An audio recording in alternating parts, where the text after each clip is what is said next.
대부분의 남자들은 죽임을 당하거나 포로로 잡혀갑니다. 그리고 이방인들이 그 북이스라엘의 여자들과 강제 결혼을 해서 아이를 낳아요. 임신하게 해서.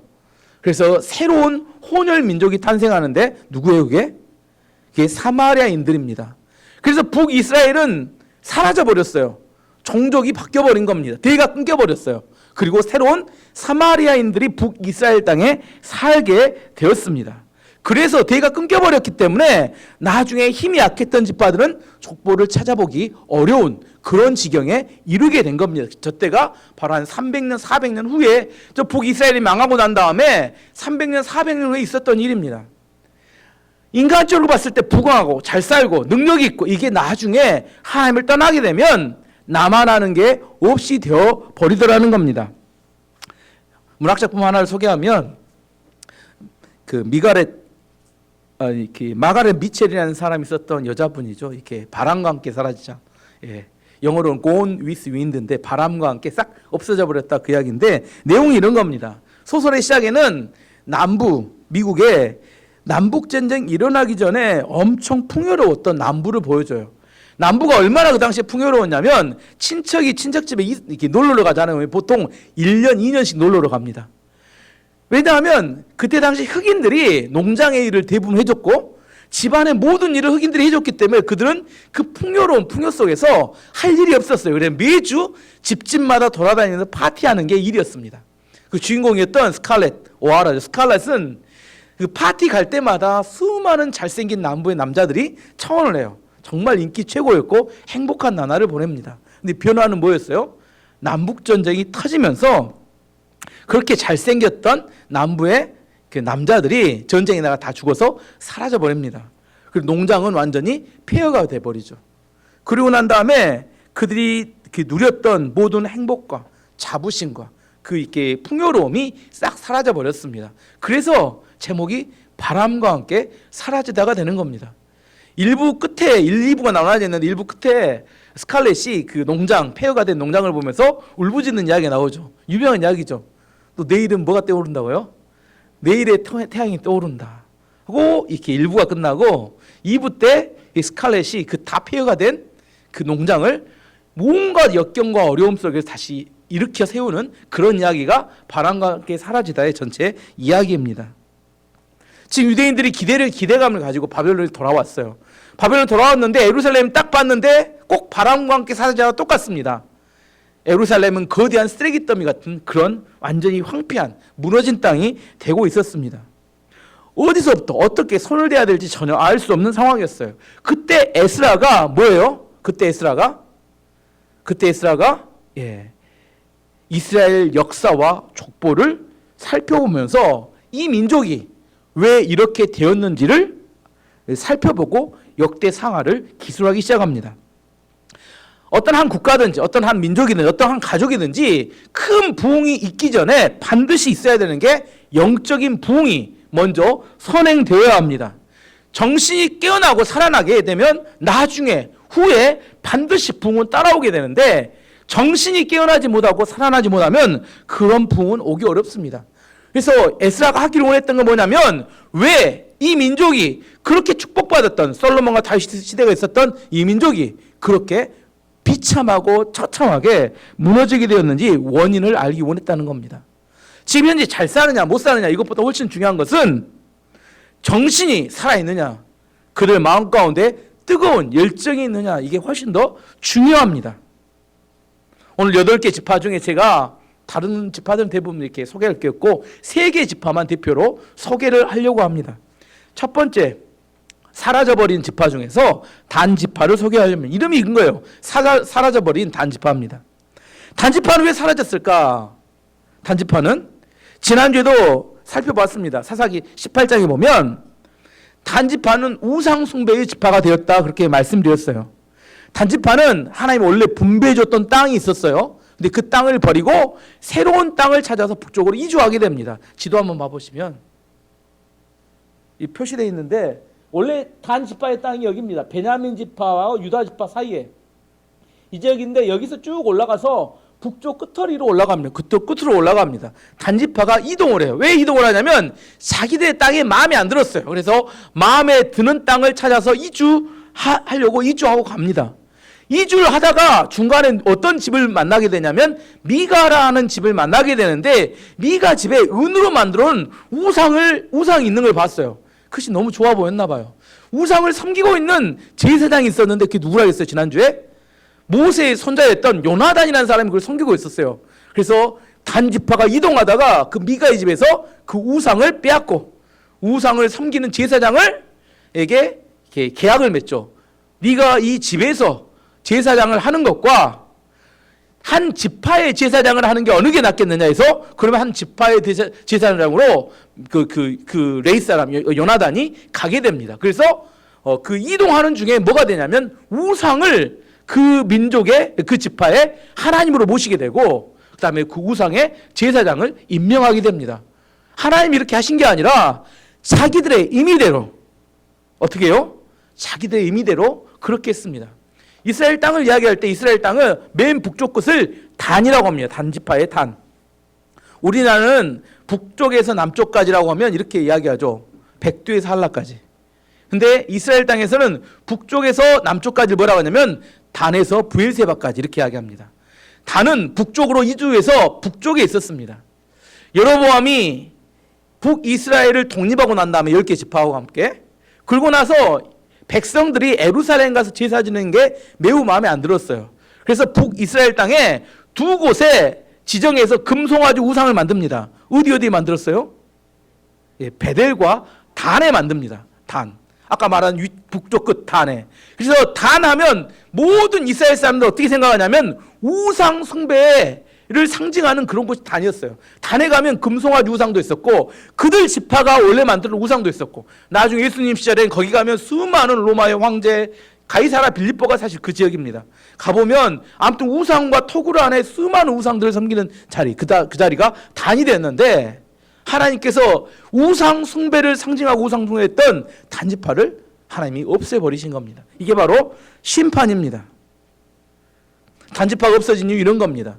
하나님이 분배해 주신 땅 그것이 마음에 안 들다고 자기들이 원하는 땅으로 간 것이 그것이 하나님이 심판을 받는 이유가 된 겁니다. 그리고 그들이 하나님을 버리고 우상을 섬기게 된 것이 그들이 심판의 이유가 된 겁니다. 잘 생각해 보면 우리도 멀지 않습니다. 어떤 것이 좋은 것입니까? 하나님께서 우리에게 주신 것이 좋은 것입니까? 내 눈에 보기 좋은 것이 좋은 것입니까?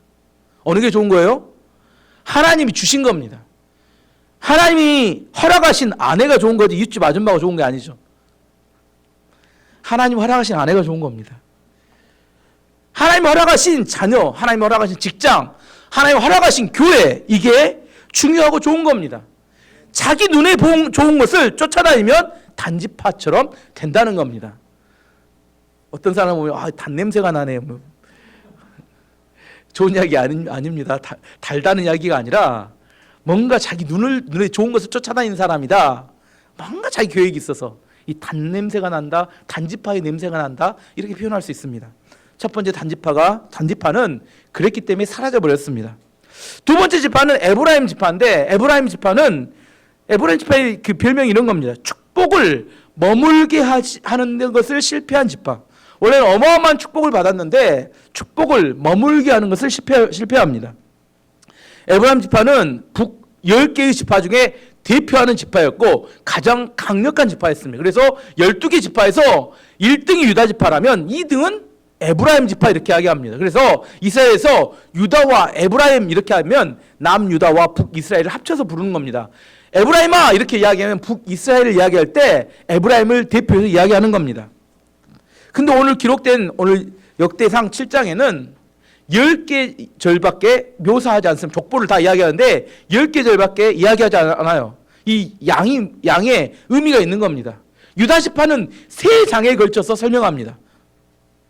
그리고 레위 지파는 81절이나 돼요.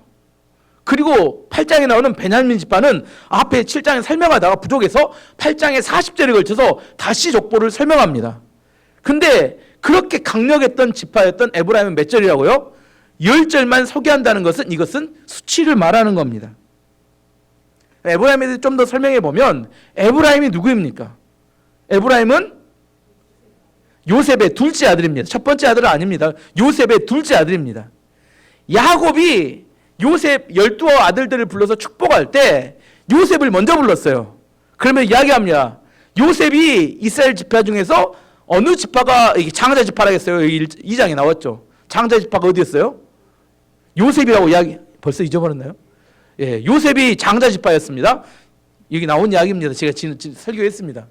유다 지파도 아니었고 루벤도 아니었고 요셉이 장자 지파였습니다. 요셉이 장자였는데 그 요셉에게는 2배의 축복을 줘야 되기 때문에 너희의 여러 명의 아들 중에서 첫 번째 므낫세와 두 번째 에브라임 그 아들을 나에게 주라 이렇게 이야기했어요. 입양시키라는 이야기입니다. 그래서 요셉에게 축복하는 대신에 이 에브라임과 므낫세에게 대신 축복해 줍니다. 이게 어떤 축복이냐면 야곱의 장자의 축복을 두 아들에게 해주는 겁니다. 이게 첫 번째 축복이에요. 에브라임은 야곱의 장자로서 축복을 받습니다. 두 번째 뭐냐면 므낫세와 에브라임을 축복할 때 손을 어떻게 해놓습니까? 예, 겹질러서 놓습니다. 이렇게 오른손은 원래 큰 아들에게 가고 왼손은 작은 아들이 가야 되는데 이렇게 엎질러서 하는 것은 오른손이 에브라임에게 간 겁니다. 이건 어떤 의미냐면 또다시 장자의 축복이 에브라임과 므낫세 중에 장자의 축복이 에브라임에게 흘러가는 겁니다.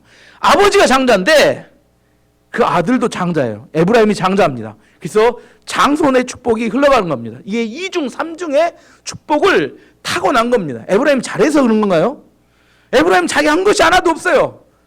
그냥 하나님께서 축복해 주기로 결정하고 그에게 에브라임은 태어나면서부터 그냥 복의 복을 아버지 잘 만나서 믿음으로 받게 된 겁니다. 에브라임의 축복이 이런 겁니다. 2중 3중에 이런 사람이 있어요. 진짜로 복이 있는 사람이 있습니다. 이 사람은 어딜 가든지 사람이 따라붙습니다. 물질이 따라붙어요. 그리고 능력이 따라붙어요. 이 사람은 뭐 막을 길이 없습니다. 왜 열리는지 아무도 설명이 못해요. 설명할 길이 없습니다. 그 사람은 가는 곳마다 물질과 사람과 능력이 따라붙어요. 그냥 일을 손대면 다 잘 됩니다. 그게 뭐예요? 에브라임이 바로 그런 축복을 받은 사람. 자기가 잘한 게 아니에요. 이걸 뭐라고 하냐면 시학적 용어로는 그걸 은혜라고 합니다. 이유는 설명할 수 없어. 근데 그 사람이 하면 잘 돼요. 이걸 은혜라고 합니다. 은혜가 흘러 넘치는 사람이 있습니다. 가만히 있어도 잘 되는. 에브라임은 이렇게 강력한 지파였습니다. 에브라임은 능력이 뛰어났고 군사력도 뛰어났고 머리도 좋아서 똑똑했습니다. 최고의 지파였어요. 유다를 빼고는. 근데 에브라임이 이렇게 많은 축복을 받았는데 그 축복을 유지하지 못하고 쏟아버립니다. 제가 항상 드리는 말씀입니다. 복을 받는 게 중요한 게 아니라 복을 어떻게 하는 게 중요하다고요? 머무르게 하는 게 중요합니다. 10억을 벌었어요. 10억 얻었습니다. 너무 좋죠. 근데 10억이 없어져 버렸네. 머물게 하지 못하면 아무런 의미가 없습니다. 10억을 얻는 것도 중요하지만 얻는 것보다 더 중요한 건 뭐예요? 10억이 내 안에 머무르게 하는 거. 이게 중요하다는 겁니다. 좋은 사람을 만났습니다. 좋은 사람을 만난 게 중요한 게 아니라 그 사람이 내 옆에 머물게 하는 게 중요한 겁니다. 이게 중요한 건 하나님의 축복은 머물게 하는 게 중요해요. 에브라임은 엄청난 축복과 은혜를 받고 태어난 은혜 위에 은혜가 더한 그런 사람이었습니다. 근데 문제는 그 축복을 머무르게 할 능력이 없었다는 겁니다. 왜 머물지 못했냐? 첫 번째, 에브라임은 충성하지 못했기 때문입니다. 하나님께서 12지파 중에 왕의 지파로 세운 지파가 어느 지파였어요? 왕. 장자 말고 왕. 유다 지파였습니다. 유다 지파였어요. 하나님께서 이스라엘 땅에 다윗의 자손들로 하여금 이스라엘을 다스리게 하나님이 정하셨습니다. 이거 따질 필요가 없어요. 하나님이 다윗의 믿음을 보시고 너의 대대 성손이 이스라엘의 왕이 될 것을 이렇게 하나님이 정하신 겁니다. 근데 에브라임이 볼 때 에브라임 능력도 많고 지혜도 많고 힘도 좋고 에브라임이 볼 때 다윗의 자손들이 능력도 별 볼 일이고 부족하고 덜 떨어진 것 같아요. 그래서 뭐 하기로 결정합니까? 충성하지 못하겠다고 생각한 겁니다. 하나님 주신 은사와 능력을 가지고 누굴 세워야 되는데 하나님이 세우신 사람을 세워서 하나님께 영광을 돌려야 되는데 자기가 볼 때 덜 떨어졌다고 생각하기 때문에 충성하지 않습니다. 르호보암 왕이 왕이 될 때 북왕국에서 반란을 일으켰던 사람이 누구예요? 여로보암 왕이 반란을 일으킵니다. 왜냐하면 그의 통치는 현명하지 않다는 겁니다. 여로보암이 10지파를 데리고 가서 르호보암에게 요청했습니다. 솔로몬 왕이 우리를 굉장히 이렇게 많은 일을 시켰기 때문에 우리가 좀 이렇게 편하게 좀 해주면 안 되겠느냐. 그랬더니 르호보암 왕이 지혜가 없이 더 심하게 너희들에게 이렇게 힘들게 하겠다고 이야기하니까 여로보암이 10지파를 데리고 이렇게 이야기합니다. 우리가 왜 유다를 섬겨야 하느냐 하고 10지파를 데리고 독립해서 북왕국 이스라엘을 만들어 버립니다. 여로보암이 어느 지파 출신이었게요? 바로 에브라임 출신이었습니다. 열왕기상 11장 26절을 보면 솔로몬의 신하 느밧의 아들 여로보암이 또한 손을 들어 왕을 대적하였으니 그는 에브라임 족속인 스레다 사람이요 그의 어머니의 이름은 스루아이니 과부더라. 여로보암이 어느 지파 사람이에요? 여로보암 지파 사람이었기 때문에 똑똑하고 능력이 많았습니다. 근데 르호보암이 너무 덜떨어지게 행동하니까 보고 화가 났어요. 그렇기 때문에 독립했다, 반역했다 이렇게 이야기합니다. 에브라임 지파는 충성하지 못했습니다. 하나님이 주신 은사와 능력이 있어요. 그럼에도 불구하고 그 은사와 능력을 가지고 누구를 섬겨야 됩니까? 하나님을 섬기는데 하나님이 세우신 사람을 섬기는 걸 통하여 하나님께 영광 돌리는 겁니다. 똑똑한 능력으로 잘못하면 에브라임 지파처럼 될 수 있습니다. 또 하나 에브라임 지파의 문제점은 뭐냐면 미꾸라지 지파였어요. 뭐라고요? 미꾸라지 지파. 봐보면 시편 78편 9절 11절을 보면 나옵니다. 에브라임 자손은 무기를 갖추고 활을 가졌으나 전쟁의 날에 물러갔도다. 무슨 말이냐면 그대로 놔두세요. 에브라임 지파는 무기를 가졌어요. 그다음에 활도가 능력도 있다는 겁니다. 활도 갖췄는데 그래서 이스라엘 지파가 외국에 외국에 쳐들어오니까 전쟁하기로 했어요. 전쟁하기로 하고 다 모이기로 했는데 다 모였습니다. 말로 우리가 전쟁에 나가자 이렇게 이야기했는데 전쟁에 나갈 때 보니까 누가 빠져나가 버렸어요? 에브라임 힘센 에브라임이 뒤로 빠져서 전쟁 안 가버린 거야. 그래서 다 11지파가 열받은 거죠. 전쟁을 같이 나가기로 해놓고 에브라임 지파는 어디예요? 미꾸라지처럼 자기의 이익을 따지면서 뒤로 빠져나갔습니다. 그래서 뭐라고 하냐면 그들이 하나님의 언약을 지키지 아니하고 그의 율법을 준행을 거절하며 여호와께서 행하신 것과 그들에게 보이신 그의 기이한 일을 잊었도다. 약삭빠르게 자기 이익이 되는지를 살피면서 살았던 지파가 에브라임 지파라는 겁니다. 우리도 그런 거 있죠. 말로는 다 할 것 같아. 근데 실제 헌신하는 상황이 되면 약삭빠르게 싹 빠져나간 사람 무슨 냄새가 난다고요? 에브라임 냄새가 나네. 아까 단지파 냄새가 난다겠죠. 에브라임 냄새가 나네. 이렇게 아시겠죠. 그래, 에브라임 냄새가 나는 겁니다. 자기 자신이 생각할 때는 똑똑하게 생각할지 몰라요. 하지만 하나님은 다 지켜보시고 있습니다. 이게 무서운 겁니다. 왜 에브라임 지파가 그렇게 많은 축복을 받았음에도 불구하고 나중에 아스로에 의해서 무너지게 되느냐? 그 이유는 그들의 미꾸라지처럼 빠져나가며 충성하지 않았기 때문입니다. 그 오늘 에브라임 지파 10절에 기록된 이야기를 보면 또 재밌는 이야기, 하나님이 그런 뉘앙스를 많이 풍기는 이야기가 나옵니다. 첫 번째 7장 21절을 읽어보면 이렇게 기록되어 있습니다. 7장 20절 중간에 보면 에브라임이 또 에셀과 엘레아치라는 아들을 두었는데 그들이 가드는 블레셋 땅입니다. 가드로 가서 그 백성의 소와 양을 훔친 적이 있었습니다. 그래서 가드 원주민들이 에셀과 엘리앗을 죽였습니다. 어떤 이야기를, 좋은 이야기도 많을 텐데 뭘 기록했냐면 에브라임의 두 아들이 블레셋 땅에 소를 훔치다가 죽임을 당했다. 이게 그 기록입니다. 그 다음에 더 이상한 이야기를 기록해요. 23절 보면 그 뒤에 그가 에브라임을 말합니다. 다시 아내와 잠자리를 같이 하여 아내가 임신하였습니다. 에브라임은 아들을 얻었으나 자기 집에 재앙이 내렸으므로 그 아들을 브리아라고 불렀습니다. 아들이 낳았어요. 이름을 뭐라고요? 브리아 불렀는데 그 이름이 뭐라고, 뜻이 뭐라고요? 재앙이라는 겁니다. 에브라임의 인생이 그런 겁니다. 능력도 많고 힘도 많고 재주도 많은데 뭐예요? 브리아예요. 브리아. 10절을 기록하는데 이런 걸 다 기록하고 있어요. 중요하고 좋은 이야기도 많이 있을 수 있는데 이런 이야기만 기록하고 있습니다. 브리아, 이게 에브라임 지파의 특징이라는 겁니다. 하지만 에브라임 지파에 놀라운 믿음의 거장이 하나 나옵니다. 어마어마한 믿음의 거장. 27절 보면 엘리사마의 아들 눈이고 눈의 아들은 요수아입니다. 예. 모세의 종이었다가 가나안 정복의 최고의 믿음의 거장이었던 요수아가 에브라임 지파 출신이었다, 이렇게 이야기합니다. 대단한 사람이었죠. 부리아 아까 그 사람의 구대손이 여호수아입니다. 정말 전무후무한 믿음의 사람. 여호수아는 이름이 예수아입니다. 신약으로 말하면 예수가 여호수아예요. 이름이 똑같습니다. 여호수아, 조슈아, 예수 똑같은 이야기입니다. 구원자라는 이야기예요. 그만큼 믿음이 좋았고 그는 하나님 앞에 놀랍게 쓰임 받았습니다. 그의 믿음이 여호수아 같은 정말 믿음의 거장이 그 지파에서 나왔음에도 불구하고 그 믿음을 계속해서 흘러받지 못했습니다.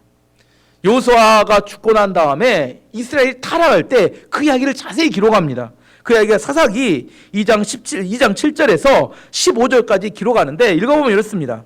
백성이 여호수아가 사는 날 동안 여호수아 뒤에 생존한 장로들 곧 여호와께서 이스라엘을 위하여 행하신 모든 큰 일을 본 자들이 사는 날 동안에 여호와를 섬겼더라. 여호수아 사는 날, 여호수아와 함께 했던 사람이 사는 날 동안 여호와를 섬겼습니다.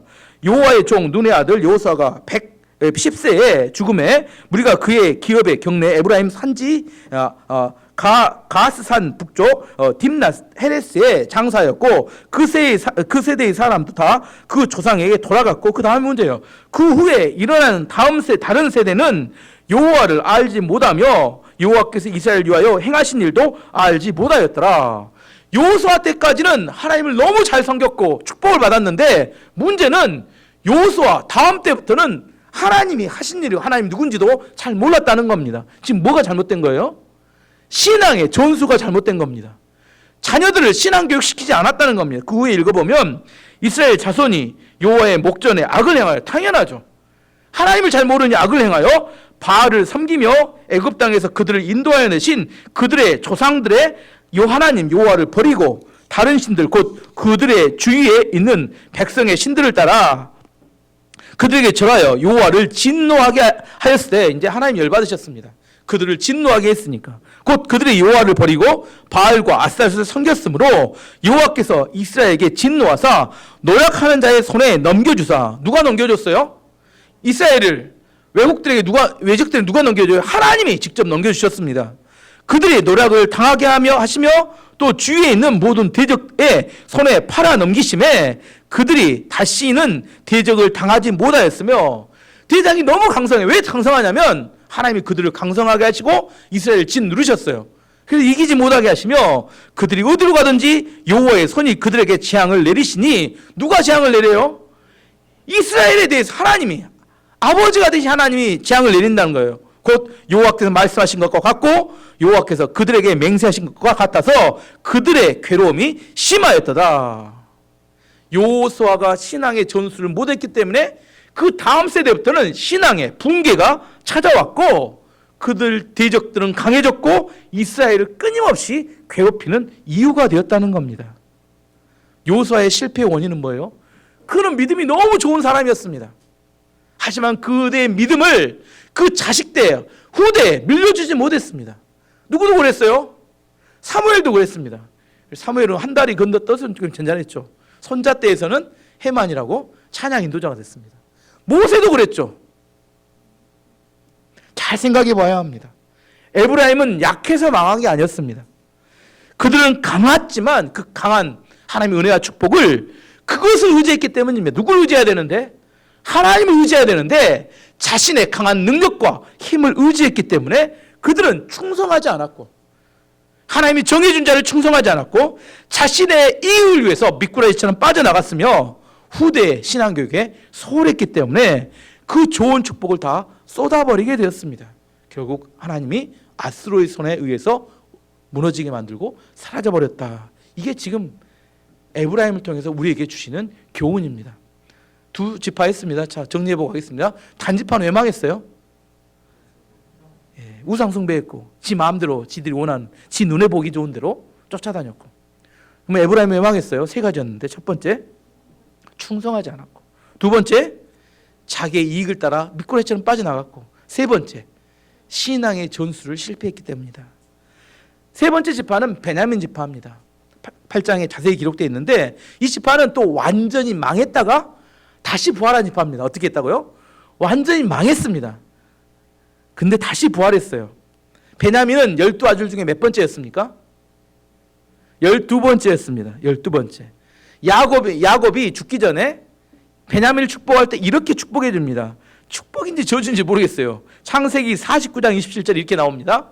베냐민은 물어뜯는 일이라, 아들한테 이런 이야기, 물어뜯는 일이라. 아침에는 빼앗은 것을 먹고 저녁에는 움킨 것을 나누리로다. 이게 뭔 축복인지 모르겠어요.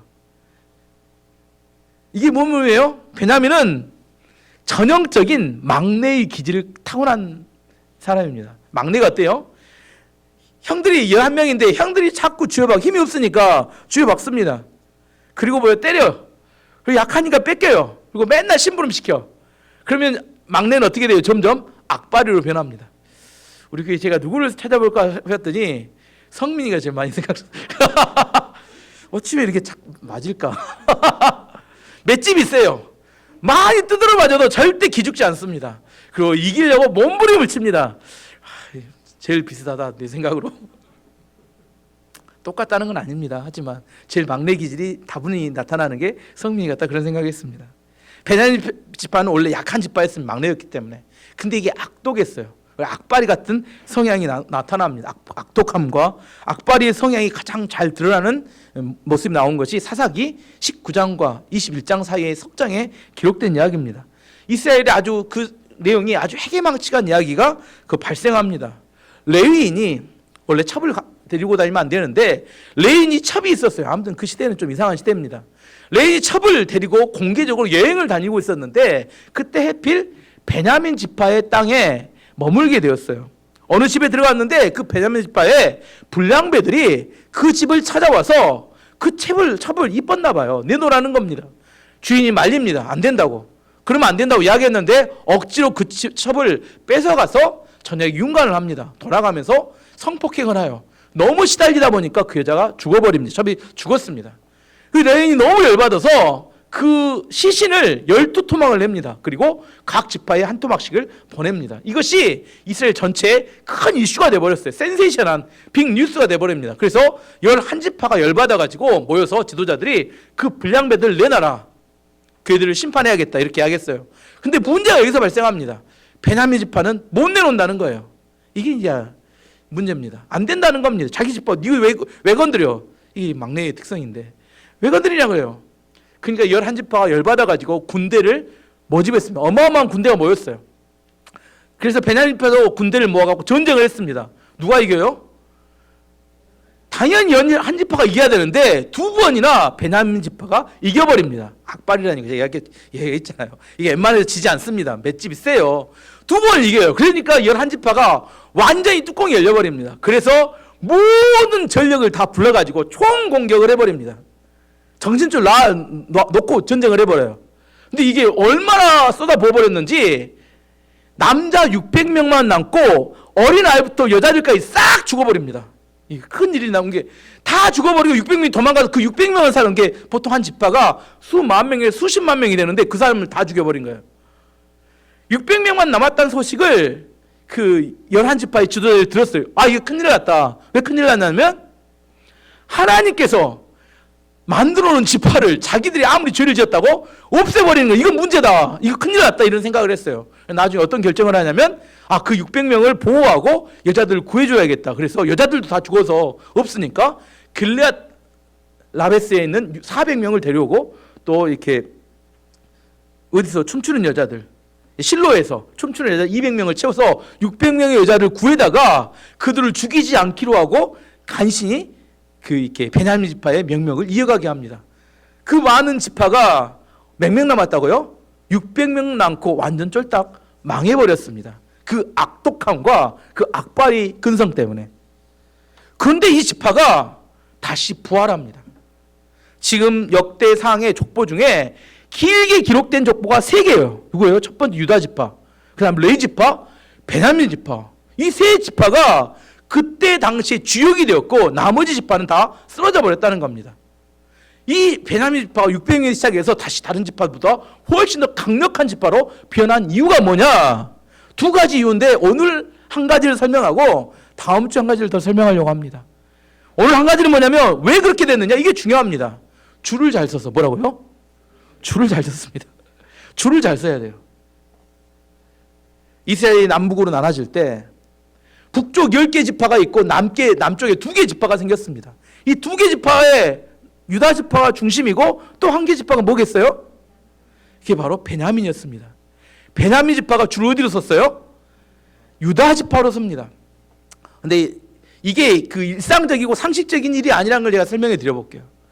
베냐민 지파는 절대로 남쪽 유다의 줄을 설 지파가 아니었습니다. 베냐민의 형제는 누구예요? 라헬의 아들 2명이었는데 누구예요? 한 명은 요셉이고 한 명은 베냐민이었습니다. 에브라임이 요셉의 아들이었기 때문에 혈족으로 피부치로 따지자면 베냐민은 북이스라엘 쪽에 훨씬 더 가깝습니다. 남유다하고는 상관이 없어요. 그는 북이스라엘 쪽으로 붙어야 합당하고 상식적이었습니다. 근데 북이스라엘 쪽에 붙지 않고 남유다로 붙어버립니다. 또 하나는 다윗 왕과 그렇게 원수지간이 누구였냐면 사울왕인데 사울왕이 어느 지파예요? 베냐민 지파입니다. 이게 사울왕의 자손들이 사울왕이 다윗 때문에 다 죽었다고 생각하고 왕족도 뺏겨버렸기 때문에 웬만해서는 유다 지파하고는 이게 같이 산다 이렇게 생각하기가 어려운 상황이었다는 거 이해가시죠? 지금 베냐민 유다와 붙었다는 것은 상식적으로 이성적으로는 일어나기가 어려운 일이었습니다.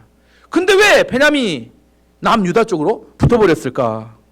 그건 누구 때문이냐면 신앙적인 기반이 선택이었는데 사울왕의 아들 요나단 때문이었습니다. 요나단은 아버지 사울왕이 다윗을 죽이려고 난리를 치지만 그는 확신했습니다. 누가 왕이 될 거다? 다윗이 반드시 나라의 왕이 될 것을 알았습니다. 사무엘상 18장 3절 4절 보면 요나단은 다윗을 자기 생명같이 사랑하여 더불어 언약을 맺습니다. 다윗과 요나단은 자기가 입던 겉옷을 벗어 다윗에게 주었고 자기의 군복과 칼과 활과 띠도 그러하였더라. 요나단은 다윗과 언약을 맺습니다. 자신이 가지고 있던 칼을 주었어요. 이게 칼이 굉장히 중요한 의미가 있습니다. 그 당시는 청동기 문화였기 때문에 칼은 왕만 가질 수 있었어요. 그래서 이스라엘 땅에서 칼을 가진 사람 딱 2명이었습니다. 첫 번째는 사울왕, 두 번째 요나단이었어요. 근데 그 귀한 칼을 누구 줘버려요? 다윗 줬다는 것은 칼을 줬다는 의미가 아니라 네가 왕이다. 뭐요? 인정해 주는 겁니다. 네가 왕이다는 거예요. 네 칼을 너에게 준다는 것은 네가 왕이라는 사실을 인정해 주는 겁니다. 한 절 더 나오는데 사무엘상 20장 42절에 나옵니다. 요나단이 다윗에게 말합니다. 다윗에게 이르되 평안히 하라. 우리 두 사람이 여호와의 이름으로 맹세하여 누구 앞에서 맹세를 해요? 하나님 앞에서 우리가 맹세하자는 겁니다. 이르기를 여호와께서 영원히 너와 나 사이에 계시고 영원히를 붙여버렸어요. 내 자손과 내 자손 사이에 계시리라. 평화의 협정을 맺자는 겁니다. 누구하고? 하나님께서 다윗 너와 내 사이에 반드시 평화의 협정을 맺는데 증인으로 계시고 내 후대와 뭐요? 평화의 조약으로 우리가 함께 이 언약을 맺자 이렇게 이야기한 거라는 겁니다. 그때 보면 이해가 안 가는 언약입니다. 왜냐하면 다윗은 그때 당시 도망자 신분이었고 요나단은 왕자였기 때문에 어떻게 생각하면 맞지 않는 언약입니다. 근데 요나단은 확신했습니다. 누가 왕이다? 네가 왕이 됐고 네 대대손손이 왕을 할 텐데 누구하고 친하게 지내야 돼요? 우리 집안이 너네 집안과 친하게 대통령이 대대손손이 나오는 집안과 우리 집안이 친하다면 어떻게 돼요? 열심히 공부하실 필요 없습니다. 열심히 사업하실 필요 없어요. 이해가 가시죠? 요나단은 믿음이 있었습니다. 다윗 왕이 그의 자손들이 대대손손이 왕을 할 것을 그걸 믿음의 눈으로 보고 그가 언약을 세운 겁니다. 너네 자손과 우리 자손 사이에 영원한 평화의 언약의 협정을 맺자. 베냐민 지파가 인간적으로 봐서는 절대로 유다 지파로 붙을 수 없었습니다. 그냥 그들은 뭘 봤어요? 요나단이 다윗과 맺었던 이 언약, 평화의 언약의 기초에서 언약에 기초한 믿음을 가지고 그 당시의 상황을 보지 않고 유다 지파로 붙었던 겁니다. 자, 이해하겠죠? 왜 살아남았어요? 베냐민이 다 망했다가 줄을 잘 서서. 유명한 이야기죠. 기는 놈 위에 뛰는 놈이 있고 뛰는 놈 위에 나는 놈이 있고 나는 놈 위에 그 유명하다는 붙어가는 놈이 있다. 딱 붙어가다가 어떻게 해요? 나는 놈이 딱 착륙하면 1초 먼저 뛰어내리면 1등이 누구예요? 1초 먼저 뛰어내려야 돼. 기다리면 안 돼요. 딱 붙어가다가 딱 마지막에 1초 먼저 딱 떼어내리면 1등이 되는 겁니다. 베냐민은 바로 붙어가는 그 지파가 완전히 망해버렸어요. 완전히 망했는데 하나님이 가장 축복을 받았던 유다 지파, 하나님의 편에 섰기 때문에 그 지파는 그 이후에 엄청난 축복과 부흥과 역사가 나타나게 되었습니다. 신약에 유명한 사람이 이 지파 출신의 믿음의 거장이 나옵니다. 누굴까요? 사도 바울입니다. 사도 바울이 본인 이야기합니다. 내가 너 어느 지파다? 나는 히브리인이고 히브리인 중에 히브리인이고 베냐민 지파다. 이게 이렇게 자부심에서 베냐민 지파라고 이야기할 때는 우리가 정통 유대인이라는 사실을 이야기할 때 나는 베냐민 지파다. 왜요? 그 이후에 아까 말했던 세 지파, 레위 지파, 유다 지파, 베냐민 지파, 이게 유다 지파 안에서 정통성을 가지고 있는 혈족으로, 왜냐하면 사마리아인처럼 북쪽 10개는 다 흩어져 버렸지만 베냐민 지파와 레위 지파와 유다 지파만이 그 혈통적인 정통성을 가지고 있었기 때문에 이야기하는 겁니다. 나는 베냐민 지파라는 겁니다. 우리는 이렇게 혼혈 지파 아니라는 거예요. 그 가짜 아니라는 겁니다. 이게 얼마나 큰 자부심인지 모릅니다. 이렇게 자부심 있게 이야기할 수 있었던 근거가 줄을 잘 섰기 때문이라는 거예요. 족보를 쭉 보면, 이렇게 8장의 족보를 보면 여러 가지 족보를 볼 수 있지만 맨 마지막에는 33절부터 40절까지 이 마지막 족보의 이야기는 누구의 족보 이야기? 사울왕의 족보를 이야기합니다. 읽어보면 넬은 기스의 아버지이고 기스는 사울의 아버지입니다. 사울은 요나단, 말기스와 아비나답, 에스바르 아버지입니다. 하고 사울에게는 4명의 아들이 있었습니다. 근데 그 다음에는 누구 족보만 소개하냐면 이 4명 중에 요나단의 족보만 소개합니다. 요나단의 아들은 무리바알이고 무리바알은 미가의 아버지입니다. 미가의 아들은 비돈과 멜렉과 다레아와 아하스입니다. 아하스는 요아따의 아버지이고 요아따는 알레멕과 아스마윗과 시므리의 아버지입니다. 시므리는 모사의 아버지입니다. 모사는 비느아의 아버지입니다. 비느아의 아들은 라바이고 라바의 아들은 엘르아사이고 엘르아사의 아들은 아셀입니다. 아셀은 더 이제 부흥한 이야기 나옵니다. 그 다음에 아셀은 몇 명의 아들을 낳았어요? 6명의 아들을 두었습니다. 그들의 이름은 아스리감과 보그루와 이스마엘과 스라야와 오바댜와 하란입니다. 이들은 모두 아셀의 아들입니다. 이제 아셀의 동생 이름이 나오는데 아셀의 동생은 에색의 맏아들은 울람이 대단한 사람입니다. 울람이고 둘째 아들은 여우스이고 셋째 아들은 엘리벨렉입니다. 이 울람 때 엄청난 부흥이 일어납니다. 울람의 아들들은 활을 쏘는 용사들입니다. 그들은 모두 150명의 아들과 손자를 두었습니다. 울람 몇 명이 두었다고요? 아들과 손자를? 남자만 150명을 두었다니까요. 지금 요나단이란 한 사람을 통해서, 사울왕이 아닙니다. 요나단 한 사람을 통해서 점점 자손이 불어나가는데 나중에 기하급수적으로 울람의 아들은 150명이 아들과 손자를 두었으면 지금 뭘 이야기하자는 거예요? 족보를 통해서 어마어마한 베냐민 지파의 부흥과 성장을 이야기하고 있는 겁니다. 왜 이렇게 됐어요? 줄을 잘 섰기 때문에. 계속 이야기하죠. 줄을 잘 섰기 때문에. 줄을 잘 선다. 이 신학적인 표현으로 이걸 접붙였다 이렇게 이야기합니다.